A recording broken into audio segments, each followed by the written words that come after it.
This is Radar for On the Radar Entertainment Blog, coming to another edition of MLB Observations, Week 8 of the 2021 MLB Offseason Hotstove. So, most of the moves all have been about minor league roster signings or players going overseas. Another trend is players who are already overseas in Korea, Japan, or China, they're staying. So, one-time rated pitcher Young John Yang, he's going to the KBO, makes sense. Arlo Miranda, one-time Seattle Mariners, is staying in the KBO.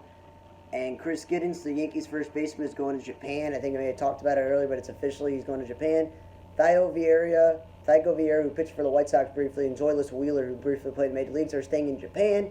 Socrates Brito, you know him with the Pirates and the Diamondbacks with such a great name, and Ronnie Williams are going to the KBO. Rio Ruiz, we all know him from his time in Atlanta and Baltimore, where he's a quad A player. He's a combo third baseman, first baseman, pinch hitter. The Rockies were sometimes playing him in left field. He's going to the KBO. Nick Kingham, former of the Pirates and Blue Jays, is staying with the KBO. Byung-Ho Park, former of the Twins, is going to the KBO.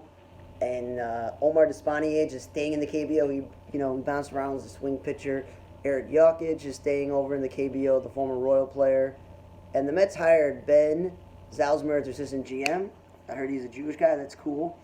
And the A's have signed Justin Grimm to a minor league deal. If that guy's healthy, he's a good middle relief pitcher. You can always flip him.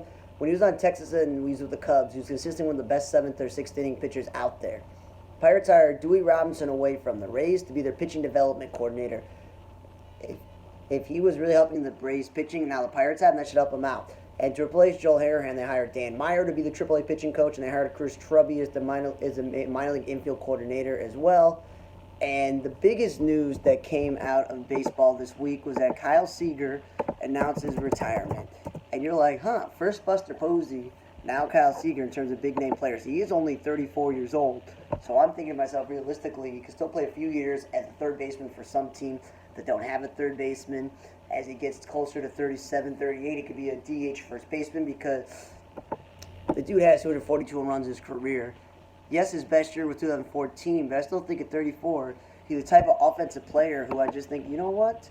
Maybe, just maybe, he could totally play till he's 40 years old as a DH, because I think that's pretty possible. Because this past season, he had 35 home runs and 101 RBI. Don't you think that this guy could do that for another 4, 5, 6 years maybe?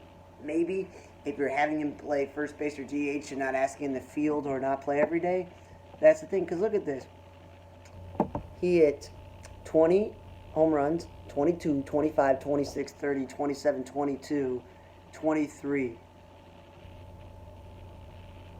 That's not bad. And then I said 35 this year, and in the short season last year, 9. I'm going to say this like this, man.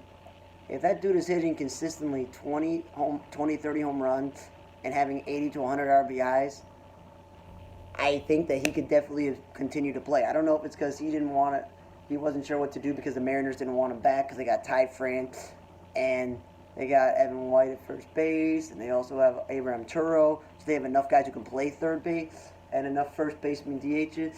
But I'm still thinking to myself that, I don't know, there's plenty of teams that could use a first baseman DH, but there are still teams that could probably use a third baseman, and I'm thinking that the Yankees probably could have looked at him, the Blue Jays could have looked at him, the Rays, the Orioles, Texas could have picked him up. They just signed his brother. They're going to be cool to have them together. Anaheim, maybe a first base DH, you never know. And I'm just like, okay, maybe the Cubs who need a third baseman, maybe the Brewers. But I'm just like, okay, you keep it going. You could think of any team that needs a third baseman or a team that needs a first baseman DH. But, well, I'll just put this. Happy trails to Kyle Seager. And thanks for listening to another edition of MLB Observations for the 2021 Offseason Hotstove edition. This was week number 8. I'm Radar. See you guys next time.